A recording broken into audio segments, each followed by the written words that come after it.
అప్పుల బాధలు వెంటాడుతున్నాయా? అయితే 6 జేవిఆర్ వారి జాతిరత్నాలు ధరించండి. నమస్తే, వెల్కమ్ టు మనం టీవీ. వైఎస్ జగన్మోహన్ రెడ్డి గారు ఎప్పుడు ప్రెస్ మీట్ పెట్టినా ఒక విషయం చెప్తా ఉండేవాడు. నేను ఈసారి నుంచి కార్యకర్తల కోసం పనిచేయబోతున్న జగన్ 2.0 మామూలుగా ఉండదు, రప్ప రప్ప అని చెప్పిన విషయం మనకు తెలిసిందే. లేటెస్ట్గా వస్తున్నటువంటి ఒక సమాచారం, జగన్మోహన్ రెడ్డి గారు కార్యకర్తల కోసమే బస్సు యాత్ర చేయబోతున్నారు త్వరలో. మోస్ట్లీ జనవరి నుంచి ప్రారంభమవుతుందని చెప్పి ఒక చర్చ వినిపిస్తుంది. ఆ బస్సు యాత్ర పూర్తిగా కంప్లీట్ అయిన తర్వాత మెగా పాదయాత్రకు కూడా గ్రౌండ్ ప్రిపేర్ చేస్తూ ఉన్నారని కూడా సమాచారం వస్తుంది. ఏంటి ఈ పాదయాత్రలతో, ఈ బస్సు యాత్రలతో ఏమైనా ఒరిగే పరిస్థితి ఉందా? అసలు కూటమి ప్రభుత్వంపై ప్రజల్లో ఏమైనా వ్యతిరేకత ఉందా? దీని గురించి మనం క్లియర్గా మాట్లాడుకునే ప్రయత్నం చేద్దాం. తెలుగుదేశం పార్టీ జాతీయ నాయకులు, ఆ పార్టీ ఫైర్ బ్రాండ్ ఆర్యు రెడ్డి ప్రస్తుతం మనతో ఉన్నారు. సార్తో మాట్లాడదాం. సార్ నమస్తే. నమస్కారం అండి. ఆర్యు రెడ్డి గారు, బస్సు యాత్ర పాదయాత్ర ఏంటి, ఎట్లా ఉండబోతుంది జగన్మోహన్ రెడ్డి గారిది? అంటే బస్సు యాత్ర అంటే శవయాత్రనా, లేదు మెగా పాదయాత్ర అని మీరు చెప్పారు. అంటే మెగా పాదయాత్ర అనే బదులు మెగా దగా యాత్ర అని పెట్టుకో జగన్మోహన్ రెడ్డి. గడిచిన 18 నెలలు టీటీడీ తెలుగుదేశం పార్టీ అధికారంలోకి వచ్చిన తర్వాత, కూటమి ప్రభుత్వ అధికారంలోకి వచ్చిన తర్వాత ఇతను నీకు తినడానికి ఏమీ లేదు. ఎందుకంటే నీ అధికార దాహం, నీవు రాజకీయాల్లోకి వచ్చిందే దోచుకోవడానికి, దాచుకోవడానికి. దానికోసమే నీ దౌర్భాగ్యమైన పాలన 5 సంవత్సరాలు ఈ రాష్ట్ర ప్రజలు చూశారు. కాబట్టి 2024లో నీకు ప్రతిపక్ష హోదా కూడా ఇవ్వకుండా మెట్టుతో కొడితే నిన్ను తీసుకెళ్ళి నిన్ను వెళ్ళి బెంగళూరు ప్యాలెస్లో నిన్ను పాడేసిన వ్యక్తులు ఈ ఆంధ్ర రాష్ట్ర ప్రజలు. మళ్ళీ తగుదనమ్మా అంటూ ఆంధ్ర రాష్ట్రానికి వచ్చి నేను బస్సు యాత్ర చేస్తా, దగా యాత్ర చేస్తా, అంటే మీరు మెగా పాదయాత్ర చేస్తాను. నీ యాత్రలు చూసాం కదా, గడిచిన ఈ 18 నెలలో నీ యాత్రలు చూసాం కదా. ఆఖరికి ఇప్పుడు మీరు అడిగారు, మీరు అంటే ఒక మర్చిపోతాను, మీ ప్రశ్నలను ఉంది, నేను కార్యకర్తల కోసం యాత్ర చేస్తానని కూడా చెప్పడం జరిగింది. అంటే దాంట్లో మీరు అర్థం చేసుకోవాల్సిందంటే ప్రజల కోసం కాదన్నమాట ఇతను యాత్రలు చేస్తూ ఉంది.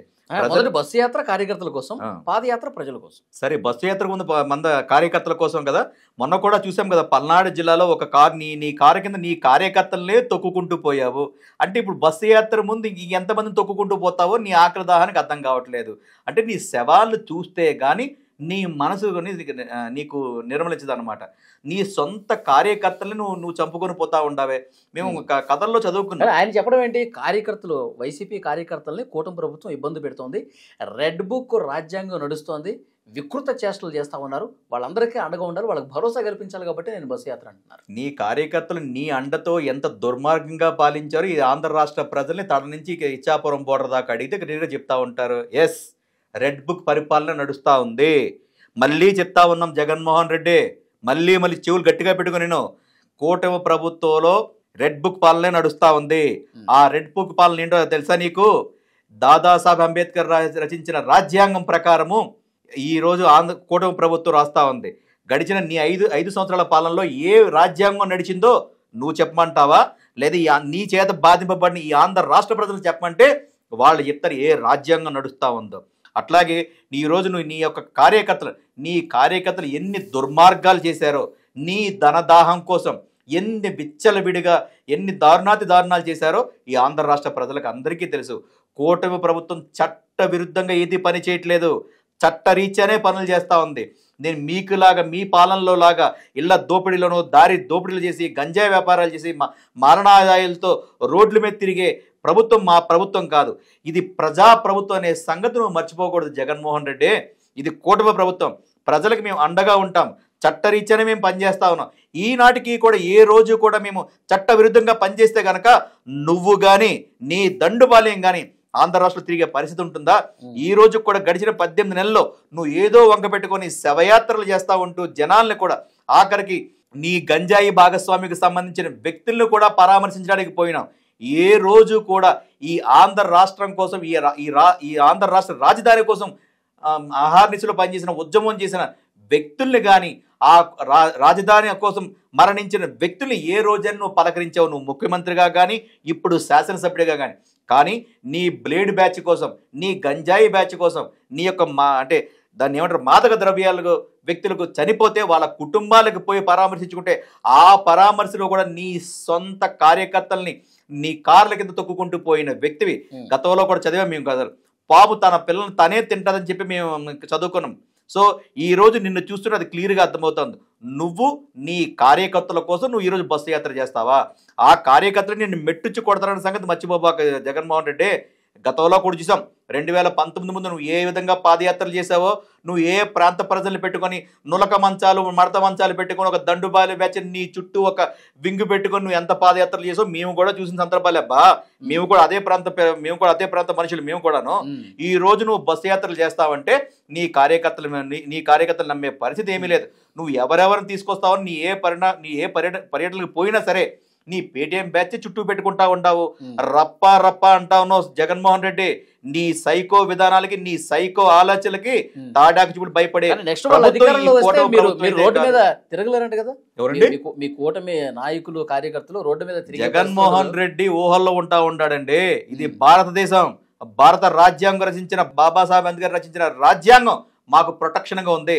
గత ఈ దుర్మార్గ ఈ సైకో పాలనలోనే 5 సంవత్సరాలు మమ్మల్ని ఏమీ చేయలేకపోయినాడు. ఇదే రెడ్ బుక్ అని ఈరోజు మాట్లాడుతూ ఉన్నాడు. ఆ రెడ్ బుక్ మమ్మల్ని ఏం చేయగలదన్నాడు. ఇదే రెడ్ బుక్ ఈ రోజు మిమ్మల్ని వణికిస్తుందన్న సంగతి మీరు మర్చిపోతూ ఉంటారు.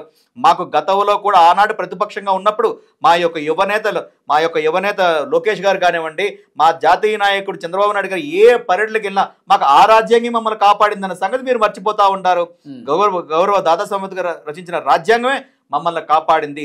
ఇక ముందు కాదు, నెక్స్ట్ తరాలకి మేము ఉండొచ్చు, మేము ఉండకపోవచ్చు, బాబు తరాలకు కాదు ఆ పై తరాలను కూడా కాపాడింది ఈ భారత రాజ్యాంగం కాదు. కాబట్టి జగన్మోహన్ రెడ్డి చేసిన చాటాకు తప్పులకి ఈ రోజు భయపడేది ఏమీ లేదు. ఇంకొకటి మెగా పాదయాత్ర సరే ఈ కార్యకర్తల యాత్ర పక్కన పెడదాం. మెగా పాదయాత్ర గతంలో 2019కి ముందు ఏదైతే పాదయాత్ర చేశారో దానివల్ల ప్రజలు అధికారం అప్పగించారు. ఇప్పుడు దానికి మించిన పాదయాత్ర చేయబోతున్నాను అని కూడా ఒక హింట్స్ అయితే వస్తూ ఉన్నాయి. ఏమంటారు? మీ ద్వారా ఒకటి అడుగుతా ఉన్నా జగన్మోహన్ రెడ్డి, నువ్వు మెగా పాదయాత్ర అని చెప్పావు కదా, అది మెగా పాదయాత్ర కాదు, మెగా దగాయాత్ర పెట్టుకో. ఏం దేనికోసం అని చెప్పి నువ్వు యాత్ర చేస్తా ఉన్నావు జగన్మోహన్ రెడ్డి? మీ మీడియా ద్వారా నిన్ను ప్రశ్నిస్తా ఉంటాం. అంటే సంక్షేమ పథకాలు ఏవి అమలు చేయలేదు అంటే పోలవరం కడుతున్నందుకు నువ్వు పాదయాత్ర చేస్తావా? రాష్ట్ర రాజధాని అమరావతి కడుతున్నందుకు పాదయాత్ర చేస్తావా? ప్రభుత్వ ఉద్యోగులు 1వ తారీఖున జీతాలు ఇస్తున్నందుకు పాదయాత్ర చేస్తావా?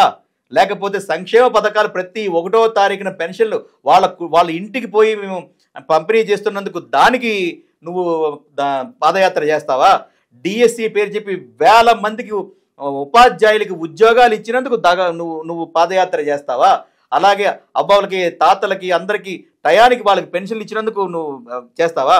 పిల్లలకి నాణ్యమైన విద్య ఇస్తున్నందుకు నువ్వు పాదయాత్ర చేస్తావా? సగటు మనిషికి కూడా ప్రభుత్వ ఆసుపత్రుల్లో పూర్తిగా వాళ్ళకి వైద్యం ఇస్తున్నందుకు నువ్వు పాదయాత్ర చేస్తావా? అట్లాగే దేశ విదేశాల నుంచి మన ఆంధ్ర రాష్ట్రానికి ఈరోజు పెట్టుబడులు వస్తూ ఉంటే పిల్లకాయలకు ఉద్యోగాలు ఇస్తున్నందుకు నువ్వు పాదయాత్ర చేస్తావా? దేనికి పాదయాత్ర చేస్తావో దానికి చెప్పు జగన్మోహన్ రెడ్డి. ఈ రోజు నీ దగ్గర ఏదీ లేదు కాబట్టి కూటమి ప్రభుత్వం 4 వైపులా ఈ యొక్క ఆంధ్ర రాష్ట్రాన్ని కాపాడుకుంటూ ముందుకు తీసుకెళ్తా ఉంది. ఆ 4 వైపులు ఎవరంటే ఉత్తర పడమర దక్షిణ దిక్కులుగా 4 దిక్కులుగా, తూర్పు పడమర ఉత్తర దక్షిణంగా 4 దిక్కులుగా, ఒక వైపు నరేంద్ర మోడీ గారు, 2వ వైపు చంద్రబాబు నాయుడు గారు, 3వ వైపు పవన్ కళ్యాణ్ గారు, 4వ వైపు లోకేష్ గారు. అంటే నరేంద్ర మోడీ గారి యొక్క సారథ్యంలో, చంద్రబాబు నాయుడు గారి యుక్తితో, పవన్ కళ్యాణ్ గారి అండతో, లోకేష్ గారి యొక్క కృషితో ఈరోజు ఆంధ్ర రాష్ట్రం అభివృద్ధి చెందుతూ ఉంటే ఆంధ్ర రాష్ట్రం అన్ని విధాలుగా ప్రతి ఒక్క వర్గాన్ని, ప్రతి ఒక్క వ్యక్తిని, ప్రతి ఒక్క ప్రాంతాన్ని మేము అభివృద్ధి చేసుకుంటూ పోతా ఉంటే ఆ అభివృద్ధికి నువ్వు ఆటంకాలు కలిగించాలని చెప్పి ఈ రోజు నువ్వు దగా యాత్రలు, శవయాత్రలు నువ్వు చేసుకుంటూ నువ్వు మాట్లాడుతా ఉన్నావు. జగన్మోహన్ రెడ్డి అట్టర్ ఫ్లాప్ అయిందంట కదా సార్, ప్రజలు మా వైపుకి వస్తున్నారు. జగన్మోహన్ రెడ్డి నువ్వు ఒకటి గుర్తుపెట్టుకో, నువ్వు గతంలో ఉన్నప్పుడు అధికారంలో ఉన్నప్పుడు నువ్వు ప్రజల దగ్గర రావడానికే నువ్వు డేరాలు కట్టుకున్న వ్యక్తివి, నువ్వు ఒక ఫోబియాతో, నువ్వు ఒక మేనియాతో నువ్వు బాధపడుతున్న వ్యక్తివి. నువ్వు ఈ రోజు నువ్వు పాదయాత్ర చేస్తున్నప్పుడు నువ్వు ఏ డేరాలు కట్టుకుంటావో జనాలు రెడీగా ఉన్నారు. నువ్వు ఎప్పుడెప్పుడు వస్తావా, ఎప్పుడెప్పుడు మెట్టుతో కొడదావా అని చెప్పేసి. ఎందుకంటే నీ చేత బాధింపబడ్డ వ్యక్తులు కొన్ని కోట్ల మంది, కొన్ని లక్షల మంది ఆంధ్ర రాష్ట్రంలో ఉన్నారు. గుర్తుపెట్టుకో జగన్మోహన్ రెడ్డి. అది మీరు గల ముందు చూస్తారు. ఇదే జగన్మోహన్ రెడ్డి రమ్మని చెప్పండి, అనమని చెప్పండి. ఇదే పబ్లిక్ లో నేను పాదయాత్ర చేస్తా, నేను శవయాత్ర చేస్తా, దేనికి చేస్తున్నాను కూడా దానికి సమాధానం చెప్పండి. రోడ్ల మీదకి వచ్చినప్పుడు విపరీతంగా జనం కనిపిస్తున్నారు కదా. జనం మొన్న రోడ్ల మీద ఏ కార్యక్రమం తీసుకున్నా విపరీతంగా జనం 5 రూపాయల పేటీఎం బ్యాచ్ తీసుకొస్తే ఎవరైనా కనపడతారు. పెరిగిపోయిందని చెప్పి వాళ్ళ మీడియాలో. మరి జగన్ క్రేజ్ జరిగిపోతే ఎందుకంటే 11 సీట్లతో కూర్చోబెట్టినారు. కనీసం ఈ సిగ్గుమాలోడి కనీసం ఏ రోజు అయినా సరే చర్చ చేసుకున్నాడా, సమర్థించుకున్నాడా, కొన్ని దేనికోనే దానికోసం సమీక్ష చేసుకున్నాడా? 151 సీట్లు ఇచ్చిన ఆంధ్ర రాష్ట్ర ప్రజలే తిరిగి నాకు ఆ 5 తీసేసి 11 సీట్లకి ఎందుకు నన్ను పరిమితం చేశారు, ఎందుకు నాకు ప్రతిపక్ష హోదా కూడా లేకుండా ఒక సామాన్య శాసనసభ్యుడిగా ఈరోజు ఎందుకు ఉంచారన్న సంగతి నువ్వు ఎందుకు సమీక్షించుకోలేదు జగన్మోహన్ రెడ్డి? రాజకీయాల్లో విలువలు ఉండాలి, రాజకీయాల్లో నైతికత ఉండాలా, రాజకీయాల్లో మర్యాద ఉండాలా. ఆ 3 నీకు లేదు కాబట్టే ఈరోజు నువ్వు ఏది పడుతుంటే అది మాట్లాడుతూ ఉన్నాం. కనీసం నీ యొక్క పేటీఎం బ్యాచ్తో నువ్వు రప్పా అని మాట్లాడిస్తున్నా ఉన్నావు అంటే రాజకీయాల్లో నువ్వు ఎంత దారుణానికి దిగజారిపోయావు నువ్వు చూసా ఉన్నాం. నువ్వు ప్రతి దాంట్లోనూ వీకే జగన్మోహన్ రెడ్డి. నువ్వు పాలనలో వీకు, సంక్షేమంలో వీకు, అధికారంలో వీకు, ప్రజల అభివృద్ధి పరచడంలో వీకు. నువ్వు వీక్ మాటలే కదా మాట్లాడుతూ ఉంటావు. దేంట్లో ఉంటావు నువ్వు? దేంట్లో ఒకే ఒక దాంట్లో నువ్వు పీక్ స్టేజ్లోకి వెళ్ళావు. అది కూడా ఏంటంటే ఆంధ్ర రాష్ట్రాన్ని దుర్మార్గంగా చేసి ఆంధ్ర రాష్ట్ర యువతని తప్పుదారి పట్టించి వాళ్ళని మత్తు బానిసలుగా చేసే దాంట్లో నువ్వు పీక్ గెలిపావు. ఈ రోజు కాశ్మీర్ నుండి కన్యాకుమారి వరకు కూడా తీసుకుంటే గనక ఎక్కడరా గంజాయి, ఎక్కడరా పునాది ఎక్కడ చదువుతుందంటే ఏ అని మొదలెట్టారు. ఆ ఏ అనేది ఏంటంటే ఆంధ్ర రాష్ట్రం అని చెప్పి నీ ద్వారా వచ్చింది కదా, దుర్మార్గమైన పేరు నీ ద్వారా కాదు కదా వచ్చింది, నీ ద్వారా కదా వచ్చింది. ఈ రోజు అలాంటి దుర్మార్గమైన పేరుని గాడి తప్పిన రాష్ట్రాన్ని ఈ రోజు గాడిలో పెట్టి అభివృద్ధి పనులు నడిపించి మళ్ళీ యువతను అందరినీ ఇక్కడ దగ్గర తీసుకొని వారికి కావాల్సిన పూర్తిగా సౌకర్యాలు ఇచ్చి వాళ్ళు స్కిల్స్ డెవలప్మెంట్ చేసి తిరిగి ఉద్యోగ ఉపాధి అవకాశాలు కల్పిస్తున్న ప్రభుత్వం కూటమి ప్రభుత్వం.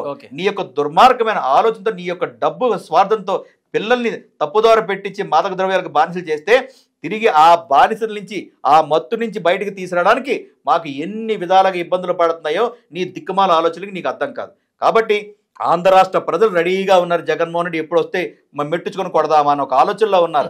రా, నువ్వు ఏ విధంగా చేస్తావో చెప్పు.